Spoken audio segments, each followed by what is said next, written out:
Hello. 1, 2, 3, 3, 2, 1. What we doing over here, man? We got the heavy hitters on a Wednesday night. I am your host, K Styles, aka the Sixth Man.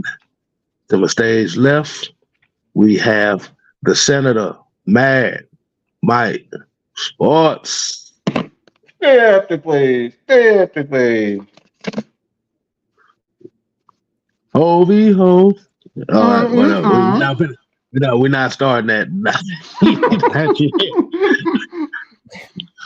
And there at the bottom of the screen, we have the minister, man. We got the calm before the storm, Jude. Talk sports. Boom, boom. Yo. Hey, man. We got a good one for y'all tonight. Like I said, man, before we go ahead and kick this show off the right way, Mike, you know those 3 special words. Let the people know what we about to do. The real roll call. Roll call. Roll call. Roll call. How did I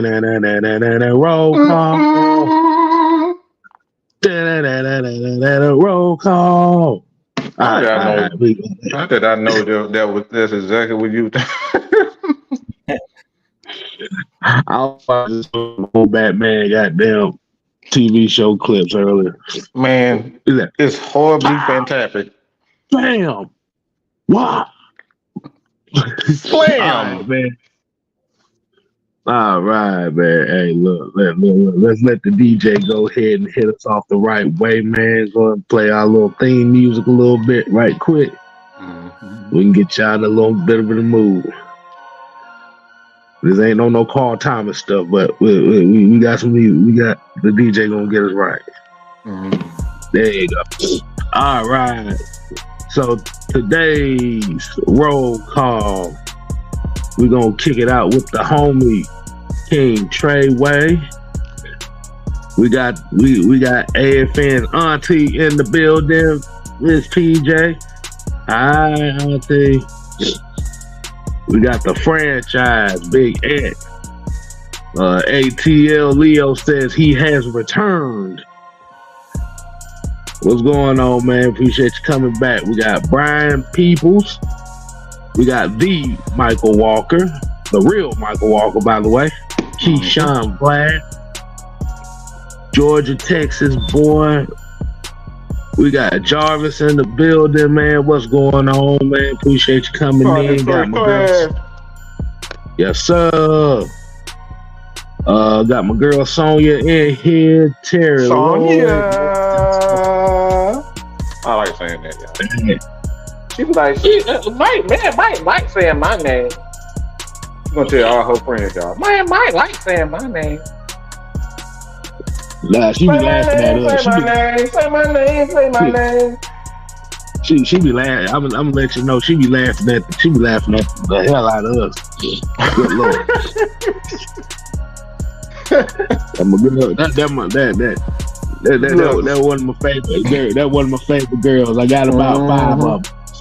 5, 6 of them. So like I said, she made that list. But hey, man, the good list. Yeah, of course, the good list. I don't trust many people, so she made that list. but Andrew G, what's going on, man? So like I said, while y'all coming in, y'all make sure y'all go ahead, hit that like button, hit that share button, hit that subscribe button if you're new to the channel, as well as also to Jude Talk Sports, Mad Mike Sports, and the 6-man combo. So we definitely appreciate y'all coming in. Hey, man, fellas, y'all about ready to get on this topic we got for the night? Yep. All right. DJ, cut that shit off. Thank you. Say my name. When no one is around you. But we're going to get into it, man. Like you said, I'm going to definitely give a shout out to Jude Talk Sports for this topic tonight. Damn it, I thought I had the banner up there. I'll type it in as we By the way, I actually hate that song, so I have no idea why I'm singing it. You ain't the only one. But but like I said, this show was brought to us by your local minister. Drew Talk Sports with this Yeah, yeah. topic. So we're gonna go ahead and let him run point on it. And as you see at the bottom of the screen, it is the Atlanta Falcons' biggest challenges going into the 2024 season. Yeah, man. I'm gonna go ahead and So, kick it off. Jew, Yeah, kick it off right. Yeah, man. I appreciate it. What made me think about this topic about our biggest challenges? We always talk about the positives, which of course we want everything to go well this season. But with so much change coming into this Atlanta Falcons team, new head coach, two new quarterbacks on the team, a lot of new players, new faces coming into the Flowery Branch. I was just sitting back thinking about what challenges this team may face, and I kind of wanted to talk with my fellas about this, the heavy hitters, about what you guys' biggest challenges for this team, coming into this season are. I'll start by just saying my biggest, I think one of the biggest challenges is going to be chemistry. We talk about it all the time, like,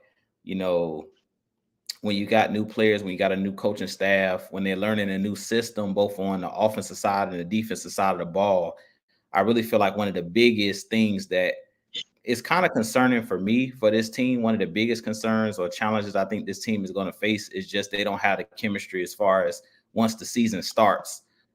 As you guys know, this season, the first quarter of the season, it starts off pretty tough. You got Pittsburgh, you got Philly, you got the Chiefs, and then you got the Saints.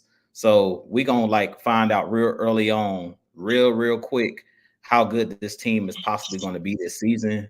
And we're going to be tested early. So I really feel like the chemistry of this team with Kirk Cousins trying to basically develop that chemistry with guys like Kyle Pitts, Drake London, Bijan Robinson, these guys learning the new system. And then just looking, at the interviews and things of that nature this week, they were talking to Richie Grant, and he basically talked about he's basically had a new defensive coordinator pretty much every single season since he's been here. He's been learning the new defensive scheme. So I really said, man, that's kind of wild, And chemistry, we know, is huge in a game of football when it comes to the quarterback. If you hear Kirk Cousins, pretty much every single interview he's had, he's kind of talked about, or press conference that he's had, he's talked about the chemistry, of getting to know these guys, trying to get caught up because he's not, he don't have that familiarity with these guys on and off the field. So he's been doing everything he can, them taking a trip down to John Gruden, those guys going and taking a passing trip where they're passing the ball and they're going over different plays, him going over his cadence and things of that nature. So him just trying to get close with these guys and build that bond with these guys. Because I really feel like chemistry is one of the biggest things. We know that here with the heavy hitters, we talk about it all the time. We built that chemistry over the years that we've been together doing shows and things of that nature. And now it's almost like second nature. We know what the other one's thinking before they're thinking it. And that's something that you're going to actually have to play some of these preseason games, and then those regular season games, you're going to have to get in the foxhole, and we're going to find out when these guys are in that foxhole, what guys do under pressure. So I really want to get you guys' take on, what's some of the biggest challenges you think this team is going to face this season. I really think that chemistry is one of the big ones.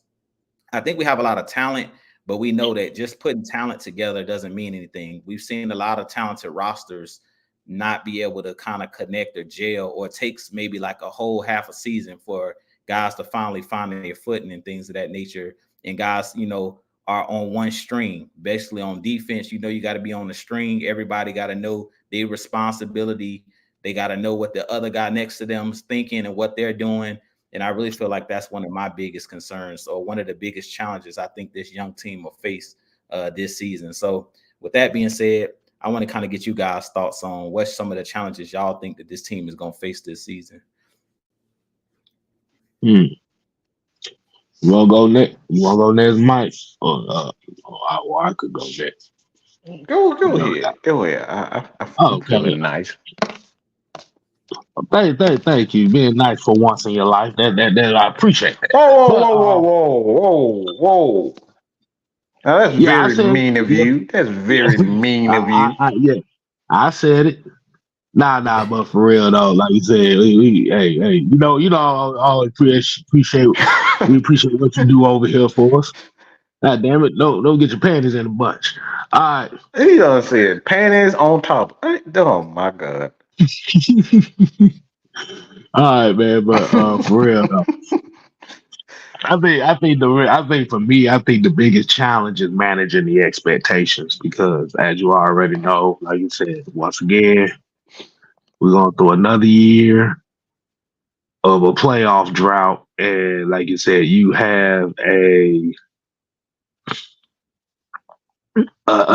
need for success, not only for this fan base but for this media, and like you said, man, the acquisitions, the talent, the draft picks coming in. Um, it's kind of based on what you just said about the chemistry. Does this team have the leeway to get that chemistry the right way? Because let's be honest, like you said, a lot of people here in Atlanta, like you said, they are itching for success. And this was kind of like one of the biggest gambles this year as far as trying to get to that success. They did it the way that they wanted to. But yeah, I think to me that's gonna be the biggest challenge is managing the expectations. Hmm. That's really interesting. The expectations.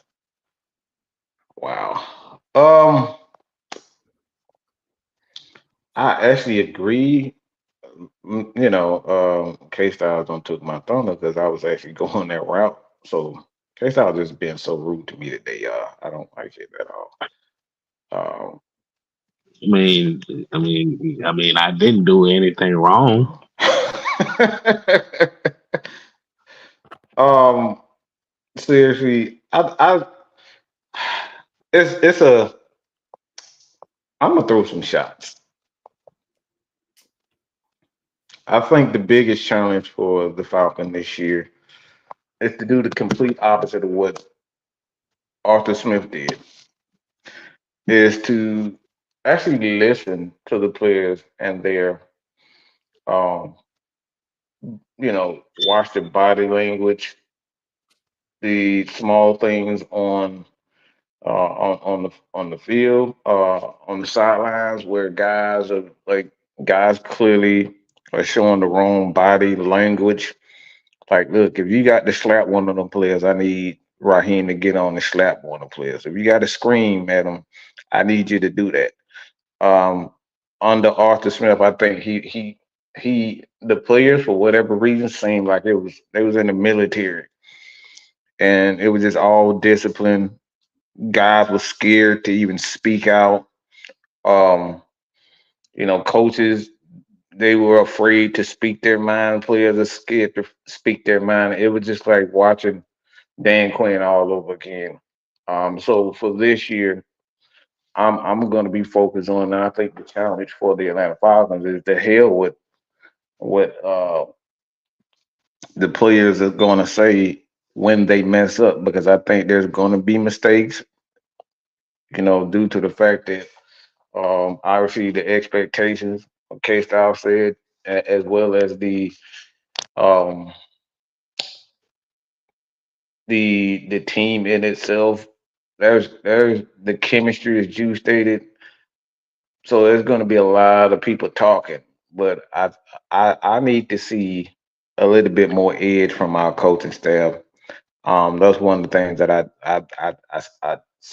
did not see enough of. Like, every once in a while, especially as a coach, man, you gotta, you know, you gotta put, some baby oil, rub some baby oil on the ashy players that look, they don't give a damn about nothing in their body. You got to rub them down. Yeah, coaches got to rub the shoulders of the superstar every once in a while. If y'all ever been in sports, sometimes the superstar be all in their feelings. He don't want to do this, and he don't want to take care of his body. He don't want to do this. So you gotta take it upon yourself to do those small things that may be small or it may be huge in other in other situations. Doing the small things. These are the things that coaches have to do. Sometimes you got to listen and hey Kurt, it's like I understand you Kurt Cousin, but you need to, get down, and not get, and not take that unnecessary sack. Like these are the things you really have to do as a coach. So I'm gonna be focused on, and I think the biggest challenges with the coaching staff is they just have to be more inclusive as far as the team is concerned. They got to be more involved with it. I didn't think they was involved with the team in its entirety. It was a dictatorship with Arthur Smith, and you could tell. Ironically, it wasn't like that of the Dean Pease. He wasn't like that with Dean Pease. Like those guys looked like they was having fun when Dean Pease was there. Just saying. Hmm. And I don't think anybody really paid too much attention to that though. Drew, you want to follow up on that? Well, do you think the impact of what Dean Pease as far as the respect that he commanded and losing that played a part as well? Yeah, I definitely I definitely think that Dean Pease was a good defensive coordinator. What's bothered me the last 2 years under Dean Pease and under Ron Nielsen is, to me, they were just a little bit afraid to just blitz. Like, I like defenses that's going to make the offense bend and make them adjust to what you're doing. I never really like defenses that are like looking at what the offense is going to bring to the table, and then we're going to be into whatever they're doing. Like, we're going to try to react to what the offense does. I feel like personally the best defenses, if you think about the Ravens, you think about the Bears, you think about the Steelers, you pretty much know what they're going to do. So I really feel like with the Falcons, I want to see us play a little bit more aggressive. Even the Chiefs, if you look at the Chiefs, like they blitz a lot. They bring corners, out the slot. They try to make you get the ball out your hands quick. They don't allow the team to do what they want to do. They kind of dictate the pace of the game. And that's one thing that I want to see under Jimmy Lake, which I think we will see. But I think the last 2 years we've been a little bit too passive, especially like late in games. They were just afraid for whatever reason, even though they had aggressive tendencies. Dean Pease, I understand that he didn't have a lot to work with the year he was here because we were kind of in that cap situation. So not so much Dean Pease. I'll say more Ryan Nielsen last year. I expected to see more blitzes like late in games. For whatever reason, we allow quarterbacks to get comfortable. And I don't know if you guys got a chance to listen to some of the snippets today of the press conferences, but I listened to Jared Gray, and I like what he kind of said about, he basically said, like, we got to do what we do. You know what I'm saying? We got to do what we do. And he talked about if the defensive line does their job, it makes everything easier on the back end. But he talked about if you let a quarterback sit there and pat the football, it's going to be a long day. I don't care. He said, I don't care who you got there on the back end. You can have all pros. And I continuously say this. You guys know I've been saying this from day one. It's like, you got to have those guys up front, period. I just believe you got to get pressure on the quarterback. You got to get him off his spot. You can't rely on your corners. I don't care how great your corners are. If you give corners all day with today's rules where you can't touch guys, like you put even prime time in today's game, the way that the rules are, you can't be as aggressive as corners were back in the day where they could put their hands on receivers. They could reroute them. You can't do none of that kind of stuff in today's game. In the offense, they can kind of push your corners around. We've seen, I don't know how many times Mike Evans, we wonder, like, why does AJ Terrell kind of struggle with him? It's because he can get away with pushing AJ Terrell. We literally seen Hopkins throw AJ Terrell out of bounds and catch a touchdown. Got called. You know what I'm saying? So it's just like, based off the way that the rules are, we got to be aggressive. Period. Up front, we got to be aggressive. Force teams to do what you want them to do. If you get beat deep, you get beat deep. Like I don't care about, I don't want to leave a guy on the island. At some point, you're gonna have to roll the dice and let the chips fall where they may. And I just believe if you bring pressure, that quarterback's not gonna be as accurate. That's just how I feel about it. If you continue to bring pressure, that gets into a quarterback's head. He might get one of those throws off, and complete a pass or complete a deep throw. But if you continuously just let quarterbacks get comfortable, we've seen numerous quarterbacks. We've talked about the Josh Dobbs and the quarterbacks that we say are backups that pretty much torched our defense, but it was because we kind of sat back and let them do it. We didn't force them to play the game that we wanted them to play. So that's what I'm kind of looking for this season out of Jimmy Lake. Is he going to do what he does? If you look at the better defensive coordinators, the Spags over there with the Chiefs, any of those top guys, that are defensive coordinators, what you're going to get from them. They're going to get after you. When Bill Belichick was out there, he was going to play defense a certain type of way. He wasn't going to let the offense dictate the pace of the game.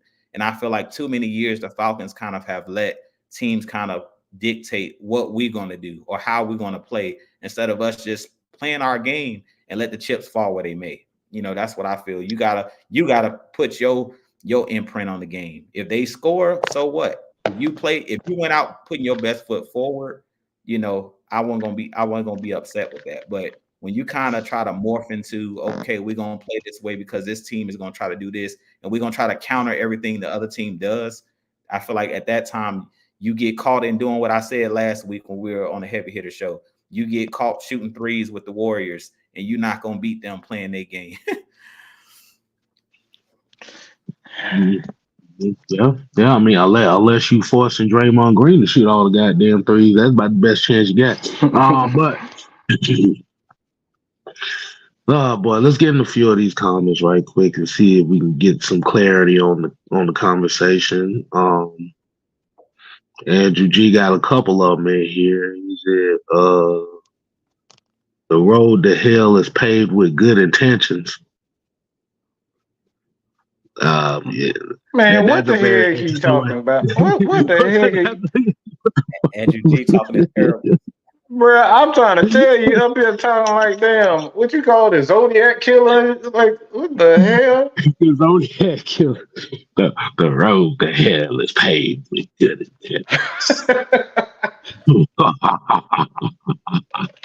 Wait a minute, this is Tales from Tales in the Hood and shit. Leprechaun in the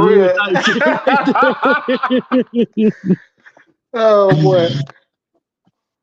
I get what he's saying though, but just phrasing it like that is hilarious to me. Yeah. Let's see. Nathan Floyd here said, "Let the edge guys pin their ears back and get after the quarterback." It's the opposite for me. You see how Jew almost cracked that smile when you heard that? Let them pin their ears back. Yeah, boy. It's the opposite for me. I want the D tackle. Go ahead. What? No, I said it's just attack. That's what I want to see from my defense. I just want to be aggressive. It don't matter if it's just the defensive end. I want everybody just to be aggressive. Defense is made to be aggressive, period. If you're on defense and you're out there to hit the other guy and inflict pain and get the football, take the football away from the other team, there has to be some type of intimidation, on the defensive side of the ball. Once you take that intimidation out of the game, especially on the defensive side of the ball, it's not much else you got left. You know what I'm saying? Like at this point, if you let a guy, run across the middle of the field, catch the ball, nothing happens because you're worried about a 15-yard penalty. You worried about that's when you're gonna get taken advantage of. So at some point, you got to draw the line somewhere. Like we're gonna have to put one good hit on somebody. You know what I'm saying? We're gonna have to attack these guys and stop being always playing on your heels. I feel like we play too much on our heels instead of being the aggressor. I feel like our defenses the last couple of years. Last year was better. It started off well, but then as the injuries started to pile up, you started to see that's when we started letting up those game-winning drives. The Bucks game, the Vikings game, the Arizona Cardinals game. It was later on in the season where the defense kind of started letting up some of those plays. And you heard Jesse Bates talking about that in his press conference where he's like, We played well last year, but at times we let up big plays. And I like that he put the onus on his shoulders that as a defense, we can't give up game-winning drives. Period. You just can't do it. If the defense is on the field last, you got to stop them. Period. I'm tired of hearing what the quarterback got to get a comeback. How about the defense step up and stop somebody? Period. Dude, Kev, Yo, what is Bruce Lee's philosophy? to be formless like water. So to be formless, so he takes on every certain style there is, every type of style of martial arts, right? Right. So essentially, he's the godfather of what we call today is mixed martial arts. Like he pretty much made that popular. The reason why I'm saying this is because not only is he formless, but his style was not defensive. He didn't wait for you to hit him. He got after you. He want to attack. His style was attack, so you can worry about defense later. But his style was always, look, I'm gonna get after you before I get. That's why you see a lot of his movies and a lot of his. If you actually watch his breakdowns, his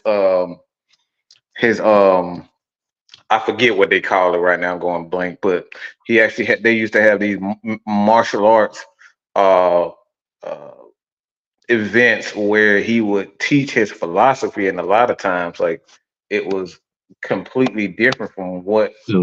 everyone else's philosophy, and he took on a lot of hate because of that, a lot of hatred because of that. He wanted to attack. He wanted to always be, on it. I'm saying that to say this is because that's what you want to be in football. And I saw, like Drew stated, a lot of times we were taking our foot off their neck.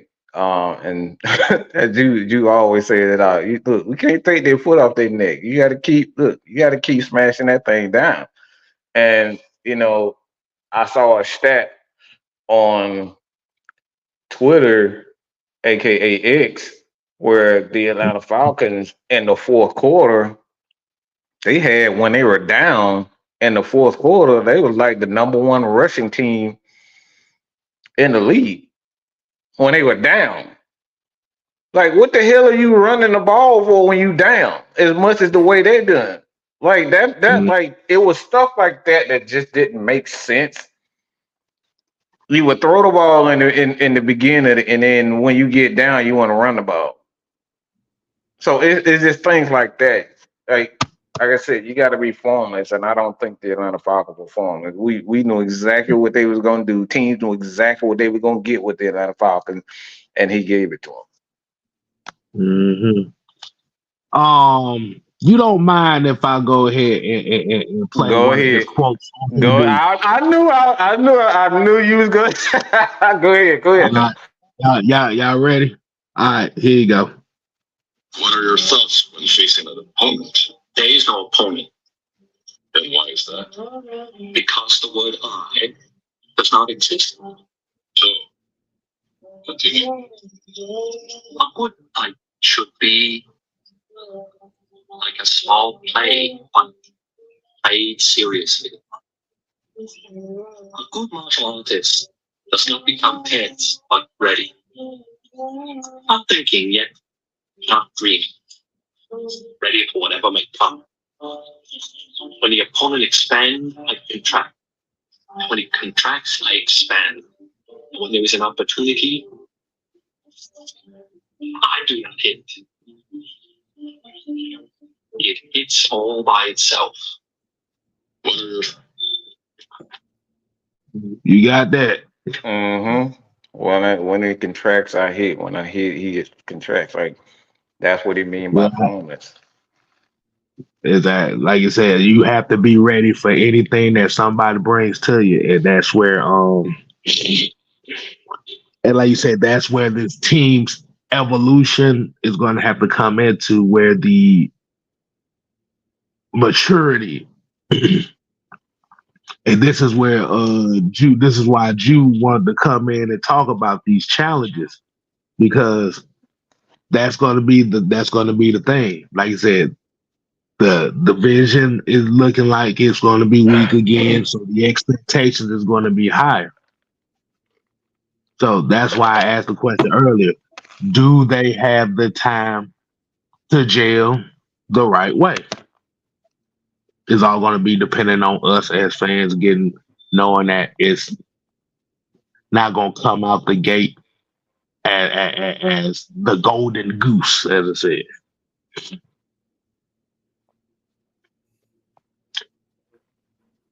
Damn, man, I'm going to listen to that book when I get off of here. Y'all they have no idea. There's a lot of quotes, and the thing about it is, a lot of those quotes that he got them from other previous philosophers, but it goes well into life. Just like the one where he talking about you got to learn the art of dying, you got to kill the ego. That's all that is. But Keyshawn Black here said playing corner is harder now than it's ever been with the athleticism and speed. These receivers have to go with the things that corners can't do. It's a great thing to have a good safety to help them. And speaking of that, I want to ask everybody a question. And I think we've seen the recent news of your boy Richie Grant putting on a little weight here. Look like they're going to be expecting him to play a different role in this year's defense.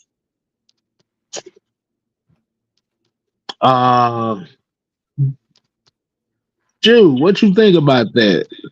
Do you see Richie Grant possibly maybe used more in that hybrid role, kind of like how it was the last few games of the season?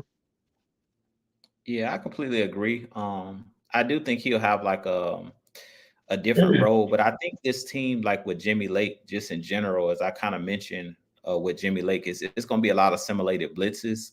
I think this defense is going to be similar to what you see out of Kansas City, where it's a lot of blitzing guys, smaller guys, which I kind of like that approach of bringing guys that are more athletic, because the quarterback position has gotten a lot more athletic. Most quarterbacks now in the NFL, they can do both. They can scramble. It's not too many statuesque quarterbacks in the game anymore, like the Tom Brady's, where they're just going to sit in one spot. So because you have these quarterbacks that can be elusive and get out the pocket and things of that nature, you need to have guys that are athletic enough to get them on the ground. And that's why you've seen, and we talked about this last week, the linebacker position has gotten a lot guys that are a lot smaller, a lot more athletic, that can run sideline to sideline. So I think they're going to use Richie Grant where they'll bring him down in the box a little bit more. But I just like having those smallish guys, more athletic guys in the box, just in case you have a guy like a Lamar Jackson or a Jalen Hurts that's going to take off and run. A lot of these bigger 250 plus pound linebackers, 206, you don't see the Brian Pools of the world. Yeah, you just don't see it because they don't have the lateral quickness. So I really feel like Richie Grant, they're going to use him in what he does best. We talked about this last week. Whatever he does best, take him away from having to be the lone man out there one-on-one. When we kept saying last year, why is he by himself on all of these plays? You want to bring him and allow him to be an aggressive player, because that's really where Richie Grant succeeds and he has his most success. If you look last season, is when they put him in the box, let him come off the edge, let him blitz, let him cover guys in the flat, let him do things that he does well. And with the role that we have, as far as many safeties as we have with DeMarco Helms, Jesse Bates, they mentioned D. Alford possibly moving around a little bit. You have enough guys that can cover on the back end. So you're going to see a lot of these guys all over the place. They're going to be playing in different spots, but I like the idea of having some of these smaller corners, safeties, these hybrid guys. Let these guys blitz. Let these guys do other things and use them in what they do best. So I definitely think Richie Grant's going to be one of those guys where they're going to move him around. He's not going to be playing a traditional safety position. And for those that may not have just recently saw, we got the Dons in the building. Summer Hill Nightmare. What's going on, man? it's been showtime for 45 minutes now. So hey, y'all doing a good job with the show. Appreciate it, man. So you in here, man. So what is your take on the topic at hand, man? What do you think is your biggest? What do you think is the Atlanta Falcons' biggest challenge going into this upcoming season, man? Situational play calling. Situational play calling, and let me tell you guys why. And this is not a bash on Raheem Morris, but I went back when, remember, he was an interim head coach for us in 2020 when we let go Dan Quinn. But I also went back to look at some Tampa Bay games back in 2009, 2010, 2011. And some of the games that he lost, it was because of situational play call. Like, should have took a timeout on this down. If you up by 4 points and you got the ball, why are we throwing the ball? Things of that nature. All right. And we seen this heavily under Dan Quinn when he was here. I think that's going to be the big challenge right there, because we know this as Falcons fans. There has been games that's been pretty much down to the wire, and some of those games that we lost, we could have ended up winning if we would have did one thing right. If the coach would have just called the timeout, or the coaches did a substitution here and there, we could have won. So that's my biggest challenge for the Falcons going into the season is how well situational play call is going to hold up for Raheem Morris and his staff. Okay. And I apologize for coming in late. I was on the grill making a steak. We know you was dealing with food. We know. We know it was food related, so we and everybody's kind of expecting it. But Jew, what's your take on what Don was just talking about, situational play calling? Okay, I'm gonna try to stay calm when I talk about this because y'all know I don't like. Oh boy, I should never say that. No boy. Last week about Smith, so I'm not gonna even stay on it long. I'm gonna just say this: use your common sense. Period. Yep. I'm not gonna go down that road because when I start talking about Arthur Smith and some of the boneheaded mistakes we made last year, I get hot. So I'm gonna just say use common sense. Like you said, if you win in the game, run the ball, drain clock, do the things that I always say this. We always say that, real football is not Madden. But sometimes I'll be like, just do what you would do in Madden.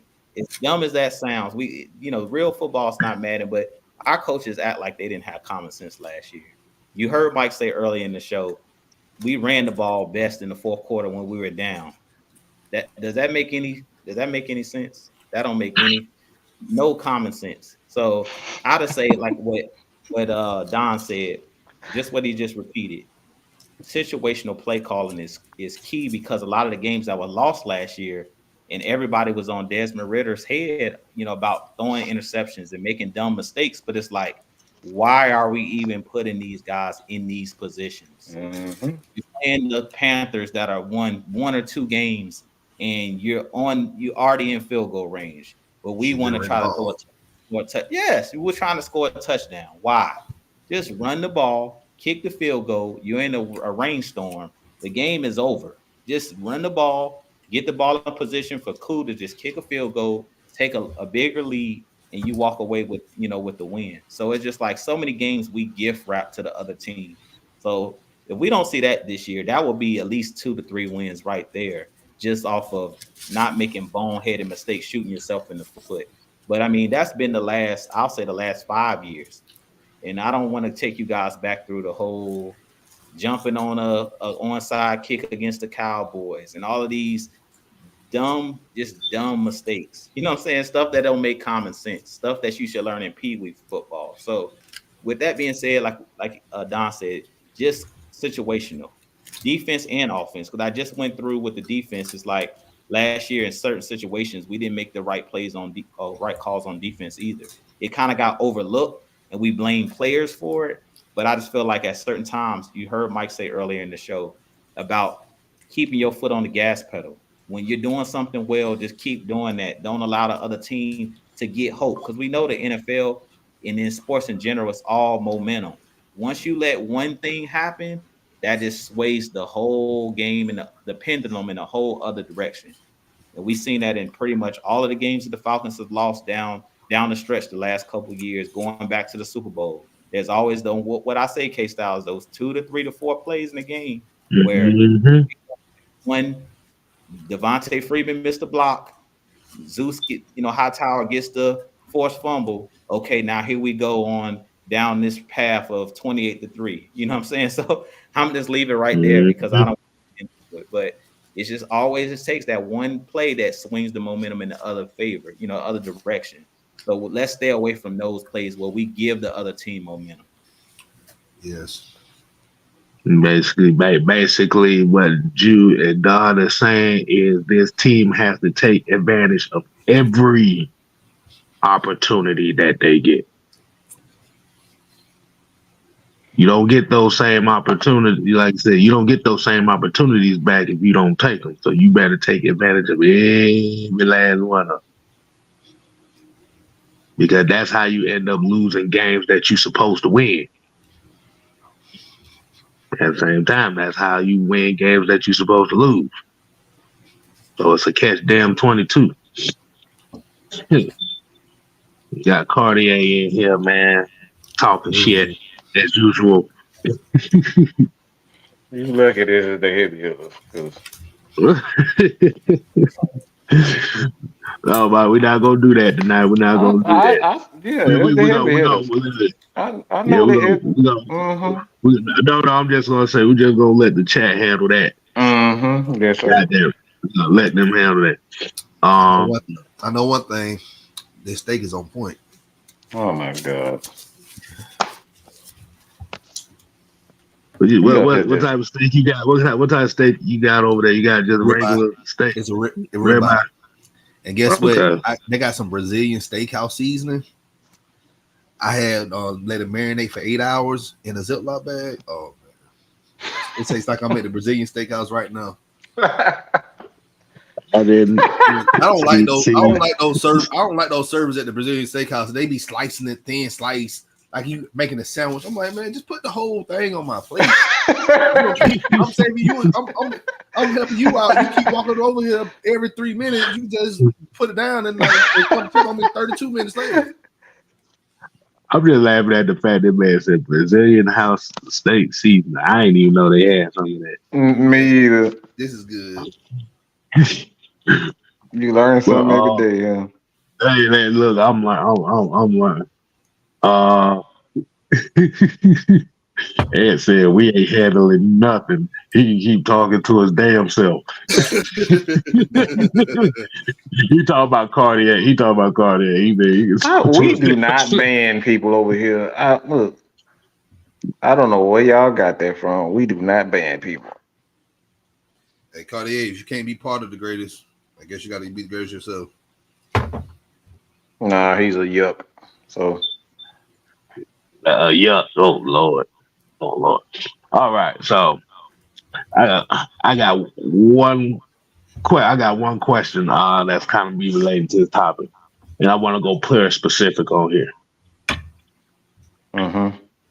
Outside of Kirk Cousins, is there a particular player on this team that has to step up, that's going to be his challenge for this year, is to take it to that next level? Because we already know the obvious is going to be Kirk Cousins, Kyle Pitts, but is there AJ Terrell? But is there any other guy on this team that y'all believe that must kick it in the high gear? Because I know, Jew, you did your take on D. Alford and what the coaches are loving from him. I I got a player. Is there another guy? Okay, Don, go ahead, kick it off, man. Who you talking about? Owner Ibby Katie. I really hate your freaking guts. You some. I What the swear hell to God, did I I was do? gonna say that. I was gonna say the same. I thought I was. Mike had bad luck tonight. I was just having. I rescind my comment. You can't even say we look. This is what I mean. Look, we've been together so dang long. We know exactly what. Look, we starting to think a dang on like. Lord have mercy. That's why I was thinking the same thing. Go ahead, Don. We'll explain though, because we probably thinking the same. Well, I know we thinking the same thing. I mean, all of us really thinking the same thing with too much talent. The pass rush. Yeah, it's too much talent in the depth chart for the outside linebackers. Mm-hmm. And E.B. Katie, and I don't like using draft picks as an argument, but we picked him in the second round back in 2022. Mm-hmm. And we still waiting for him. I'm not looking for him to get double-digit sacks, but I really need him to be more effective, especially against the run. All he does is just rush the quarterback. It'd be on the run play, and he run right past the running back. And I'm like, bruh, they clearly running on this play. What are you doing? Mm-hmm. So it's more. He has the skills. It's just more mental with him, and I really need him to smarten up, man, because you got guys gunning for his spot. We just drafted Brendan Trice. Hell, since Troy Anderson's back, I already know they're gonna put Ellis on the outside as well.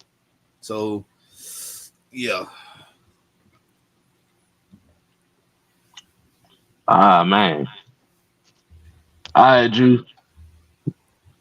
Now let Mike go and ask. Let Mike take it. Okay. Sweet lady, would you be my sweet lover a lifetime?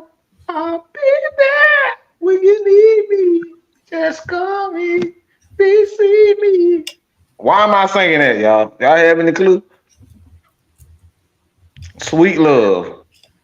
Look, I need Zach Harrison to be making sweet love to that offensive lineman. I mean, I want him to bear hug him. I want him to push him on the ground, get on top of him, elbow to death like the Macho Man Randy Savage off the top rope. I need him to make love to that offensive tackle because I am sick and freaking tired of seeing our edges get stuck. And I mean stuck. They go and shut up, Kevin.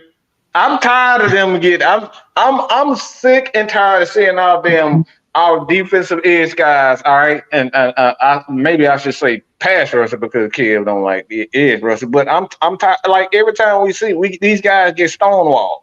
How many times we done seen our edge guys get stonewalled? Except with the exception of Bud Dupree, we always see that. So this is why I say I need him to be making love to him. Look, if you got to grab him, body slam him, grab him by the neck, by his shoulder pads, and dump on his head. I need to see all of that from our defense guys, and this is why we getting these big, long arm Brandon Dorless, Zach Harrison, even Taquan Graham. These are big dudes that can play on the outside. So look. As they always say in football, look, in order to be the man, you got to beat the man. And you got to play with physicality. Physicality up front is what's gonna win, man. So, look, I need Zach Harrison to put the offensive lineman on their back.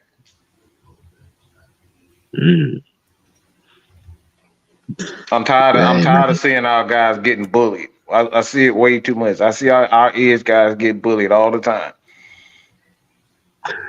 Let me ask everybody a question based on that, though. Do y'all actually pay attention on what the field conditions be looking like during the game? I do. Because what Mike is talking about is the it's the God-forsaken divots that be at the line of scrimmage Mm-hmm. that, that have no forward movement to them. Bruh, none. That's why I say I needed to make love, because when you make love, you put them on their back, right? That's what I mean by that. Okay. Yeah, that made sense. Yeah. Yeah, I don't know those choice of words is what got everybody laughing. Right. But it made sense. That made sense though. But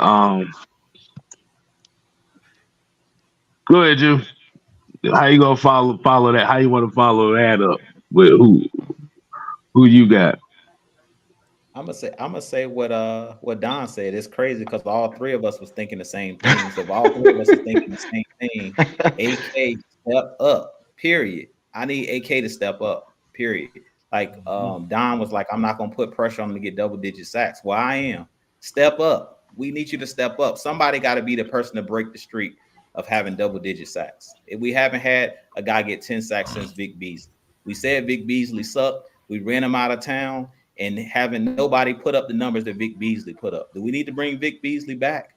Because evidently he won't that bad.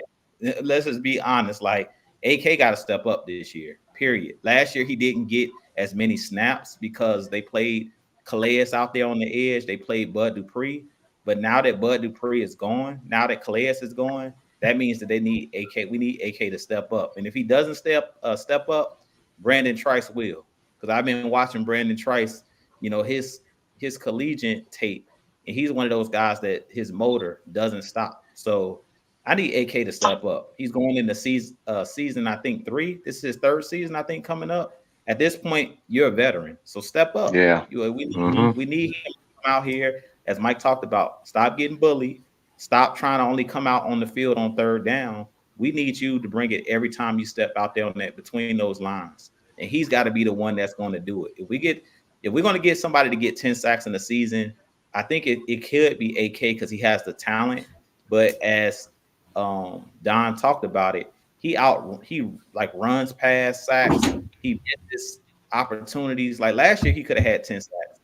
Both him and, to be honest, Bud Dupree missed a lot of sacks last year as well. But I really feel like AK, because he's still on the roster, he's going to have to be the guy to do it. He has the pass rush moves. He has all of the ability. For whatever reason, he just doesn't finish plays. And that's been another issue that I've talked about with this defense. We get home, but we don't finish plays. Last year, it was 2 to 3 games where the quarterback's dead to rights. The game is over. You make a sack against Dobbs, he's dead to rights. Bud Dupree missed the sack.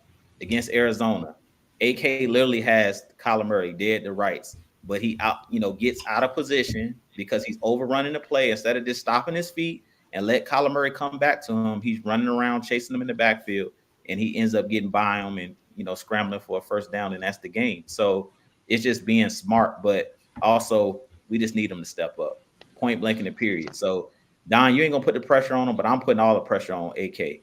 You have the talent, you have the ability. Now it's time to the proof is in the pudding, and he's going to be coming up on a contract year next year. So with them putting Brandon Trice out there, he's really competing for another contract. We're going to be honest about it, because they've already replaced him with Zach Harrison on this roster, with Caden Ellis does similar things, with all of the guys that we brought in, the Dorleses, they easily could get rid of AK after next season. So he better step up, period.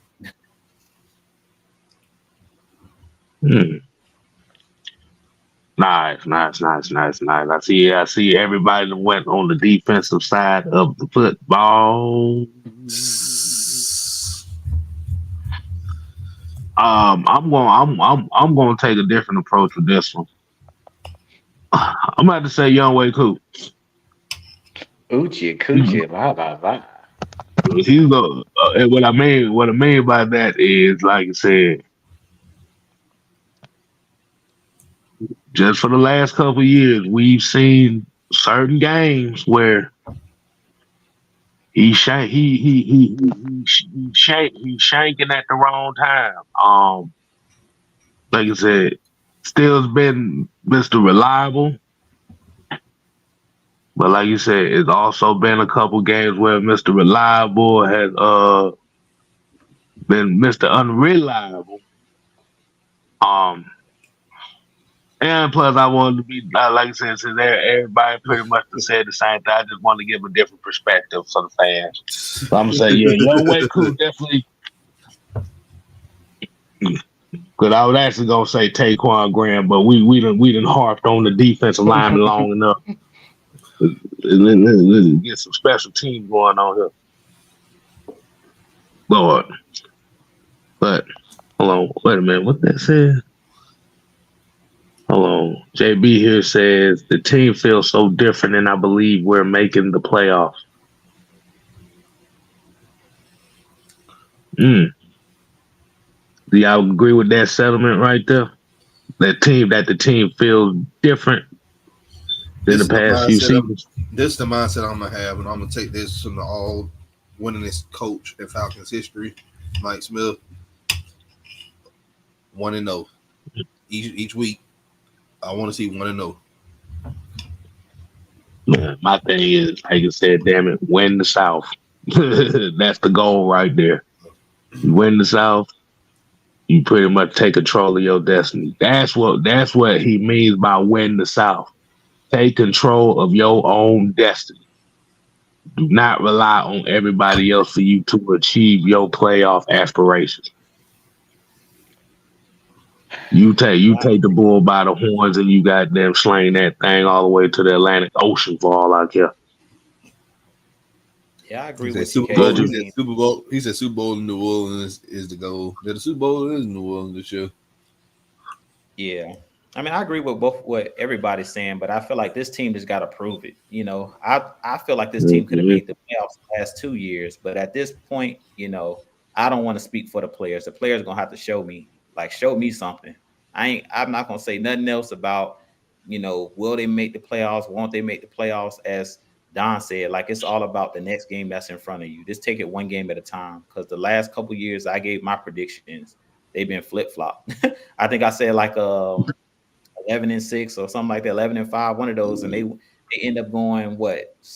We 7-10 in a row. I think I said 10-7, and they end up going 7-10 3 years in a row. So I really feel like it just comes down to the players owning it, and like you said, just taking it. Like take what's in front of you. We had the last 2 years we've been in the playoff hunt all the way down to like the last game. So that goes to show you that we left games out there. Like, teams weren't blowing us out. It's just like we shot ourselves in the foot for whatever reason. Every game, the games that we could have won, and I can just name on 3 games last year where you lost on one play. The Bucks game, you lost at the end of the game. The game against the Cardinals, you lost at the end of the game. The game against the Vikings, you lost at the end of the game. Those 3 games right there change your playoff hopes or your playoff chances. You win those 3 games and just finish, as we've been saying, I don't know how many years, just finish games properly. This team would have been in the playoffs. So it's gonna come down to winning the division, definitely. But I just feel like we gotta dominate and we gotta learn how to close games. For whatever reason, we just couldn't finish games the last couple of years. It just comes down to confidence, man. Like, the one thing about Matt Ryan and Julio Jones, you couldn't tell them guys that they weren't special. You couldn't tell them. They move with a certain aura with them. It's nothing you could do to shake Julio's confidence. It was nothing you could do to shake Matt Ryan's confidence, Grady Jerry's confidence. Like, those guys just ooze confidence. And that's the thing, you know, that I see in Bijan Robinson. He just knows he's good. Tyler Algier is another guy. He knows he's good. Chris Lindstrom, I mean, Jesus freaking Christ. You talk about a guy that just, like, you can't tell. Chris just looked like he ready to eat your mama and your daddy and your cousin too. He ready to eat them dudes alive, man. He knows he's good. He knows it.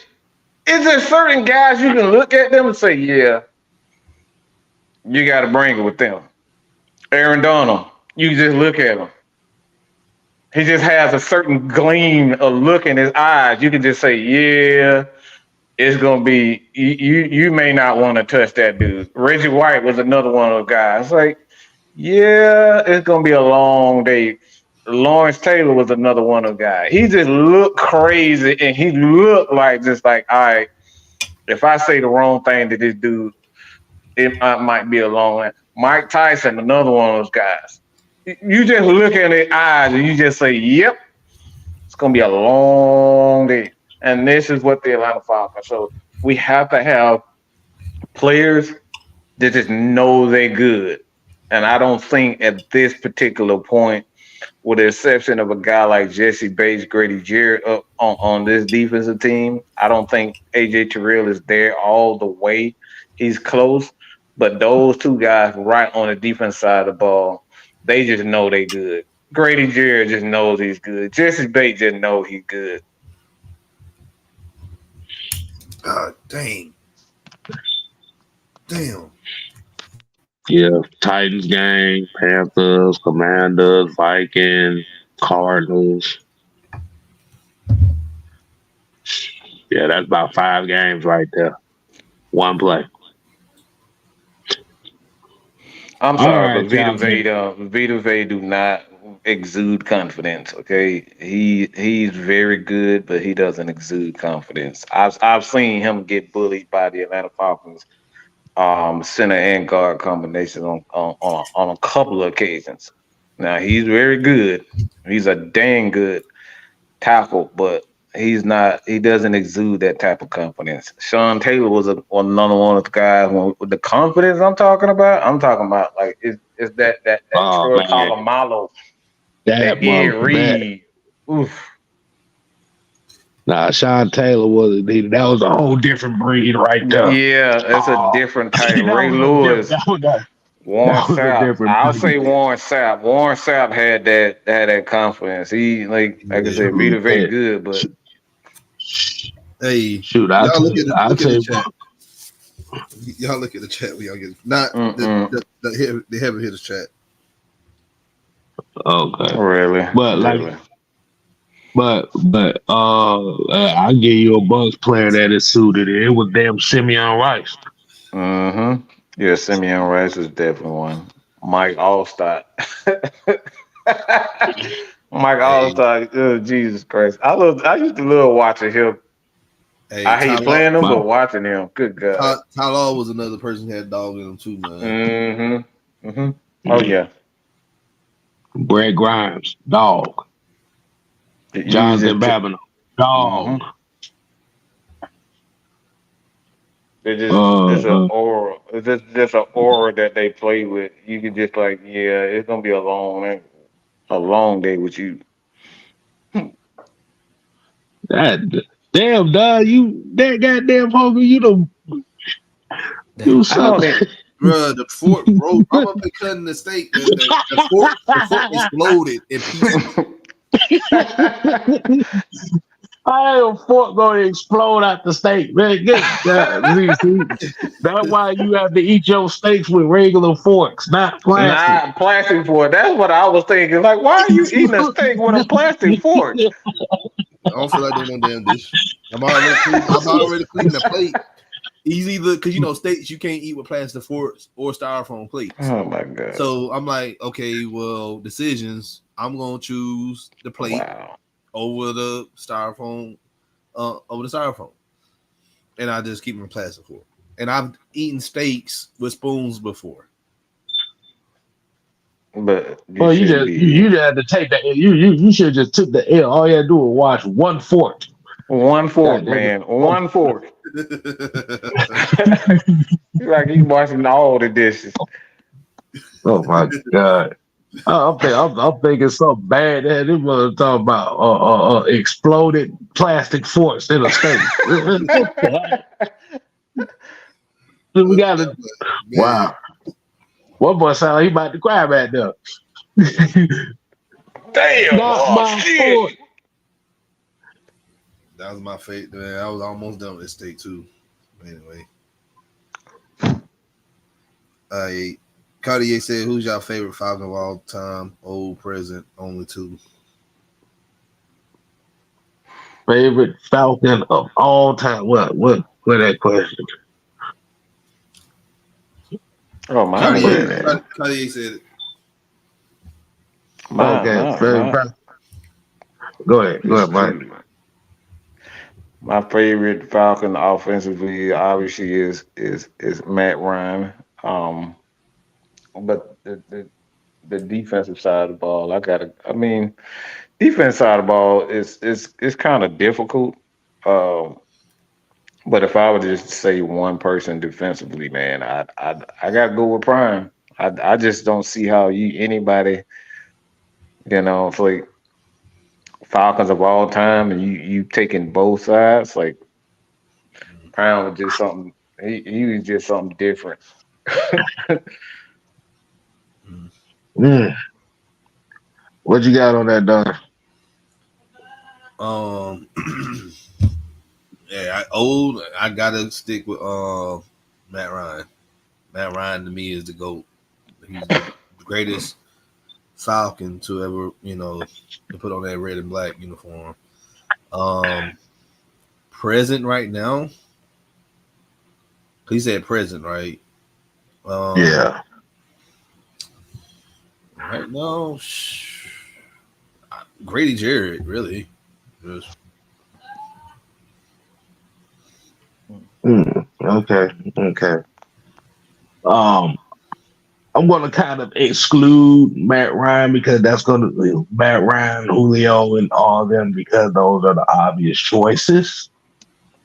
If we're talking about old school,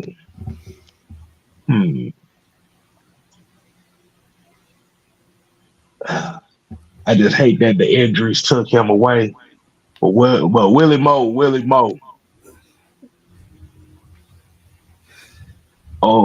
From the old. I ain't gonna call it old school. That's mid school right now. Willie Moe, and right now,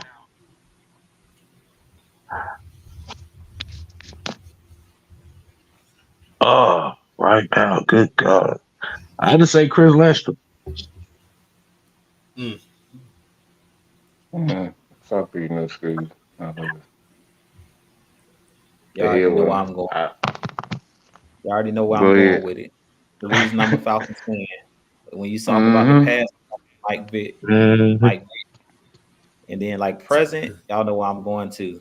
Drake London on the present team, but I got Right. it's too many great Falcons. I feel like on the past, I also love Sean Weatherspoon. If you're talking defense, Sean Weatherspoon is arguably one of my favorite all-time Falcons. He's not one of those guys that, as you mentioned, K Styles with the injuries. I think he could have had an even better career without the injuries, but definitely one of my favorites. All right. Then, like you said, you got honorable mentions. Terrence Mathis is another one. Let's see. John Abraham, Bob Christian. See, I'm a fullback guy, so we've had plenty of good fullbacks. Ricky Ortiz made me cry because that motherfucker was absolute horrible. But we always had good fullbacks. Going back to the Bob Christians and the Justin Griffiths and the Ovi Mahaleys and the hold on. But like you said, when the name Ricky Ortiz was at their fullback position, I almost lost faith in myself. But hey, man, we're gonna go ahead and wind down for the night, ladies and gentlemen.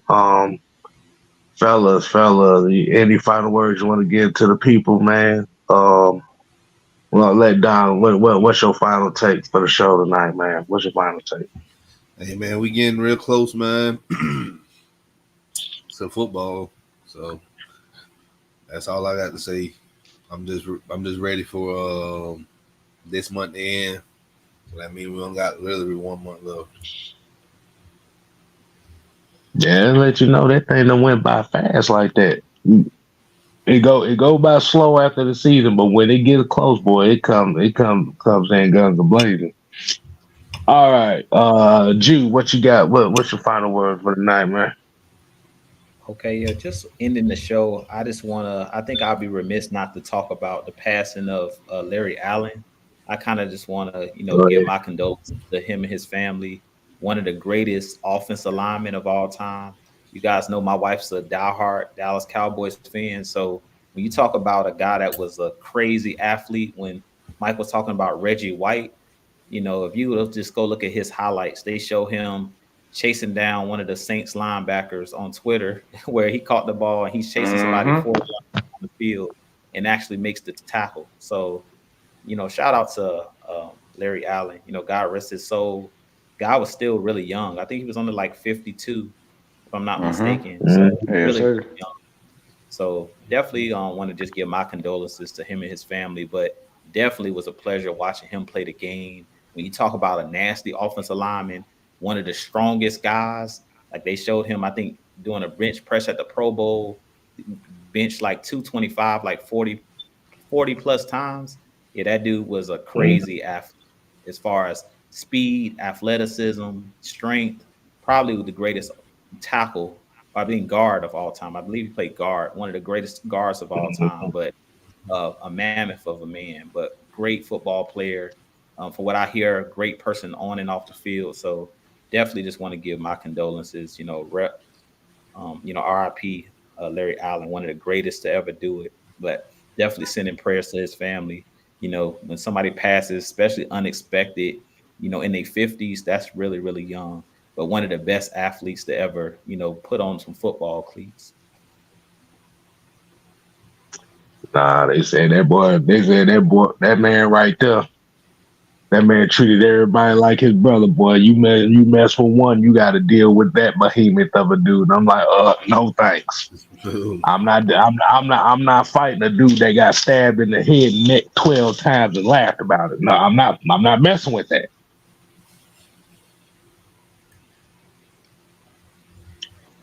All right. What you got, Mike? Um,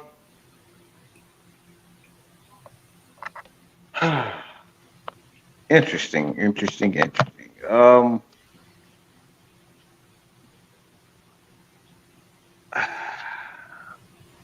I I want to go off script, but I probably won't. Um, I will. As a matter of fact, I will.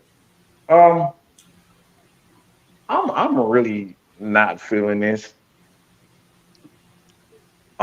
The NBA need to do something about this because I'm not gonna watch anything NBA related if I don't get Kenny, Shaq, Ernie back together again. If I don't get that, I will never watch any NBA. You've already taken Mark Jackson and all everybody else away, the good commentary crew, and get all these motherfuckers that don't like. I'm so sick of. I don't want to hear big words when I'm watching basketball. I don't care for big words. I want to be stupid. Okay, I want to hear dumb words. I want to hear stuff like mother freaker. I want to hear. I want to hear about how you went to the night. You went to the bar last night, and me and Kobe used to do this, and we got drunk, and we had $40 hollers. Like I want to hear that type of stuff. I don't want to hear big words, and I don't want to be educated when I'm listening to basketball commentary. I don't. So I want Shaq. I want Chuck, Kenny, and Ernie back together. NBA, do the right thing and Hey, put those guys back together. Do the right thing, just y'all. think how awesome it'll be because NBA they moving to NBC. Just having them on there with the old school NBC thing. Boy, I Mm-hmm. can't wait to hear that theme Man, song But again. yes, but I'm gonna be like, I don't even watch Boy, basketball like that. Like, I be just that theme was just so it was cinema. look, Right.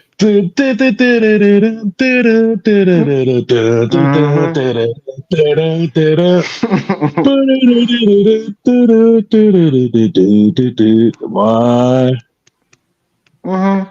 But that shit used to get hype. I don't know what ESPN got going on with that. That shit don't get nobody hype.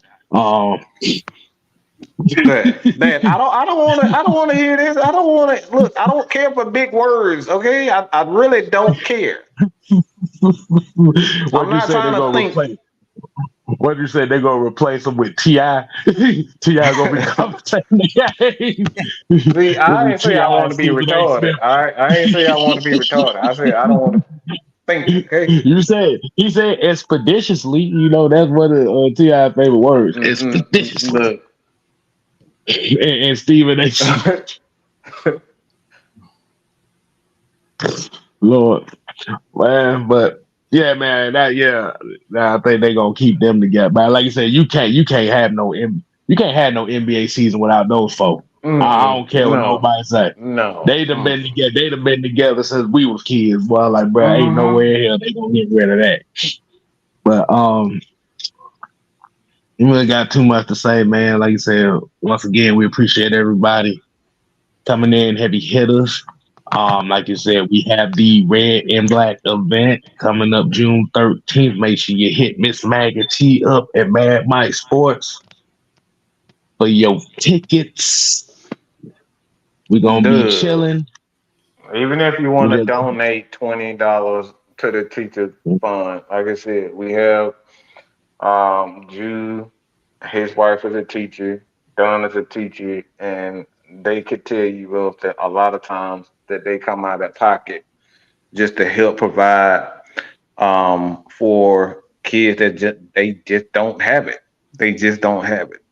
So they provide, and I already know Don, his students are always asking him for candy and snacks and stuff. So I know for a fact that he spent a lot of money, and at times he do give his kids some snacks. So if you guys want to donate to the Teacher Student Fund, AFN Teacher Student Fund, to help give back to the kids, man, and go back to school,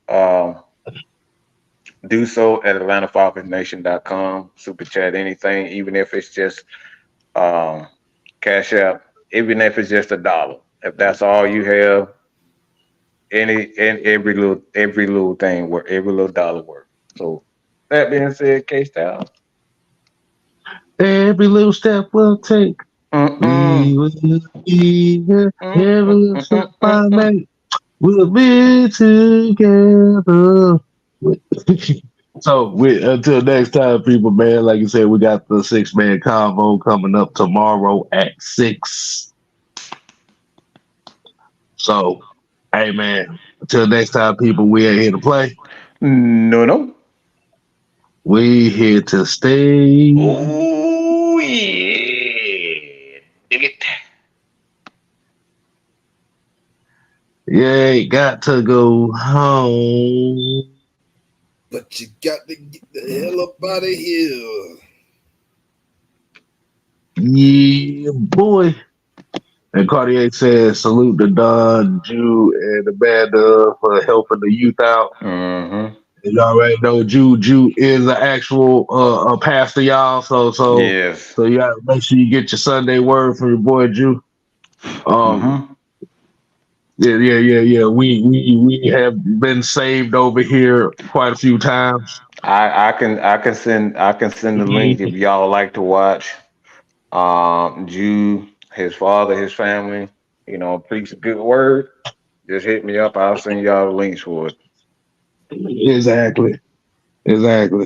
I watch every Sunday, y'all. I watch every Sunday, so I never miss it. Look, I'm about to say that's why we have to be cool, calm, and collected over here. Oh yeah. If you go through a 7-day period where you just raise hell for no reason, and you don't have that calm, yep. Yeah, it's just gonna be a path of destruction. All right, so Cartier said send it to him. Hit me up on Instagram, Twitter, and I'll send you the link. All right. So Mad Mike Sports on any and everywhere.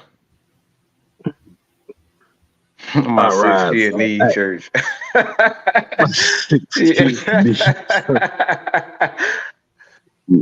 Lord have mercy, man. On that note, man, we gonna give y'all nights, man. I mean, ain't much night left, but deuces. Deuces. Lord.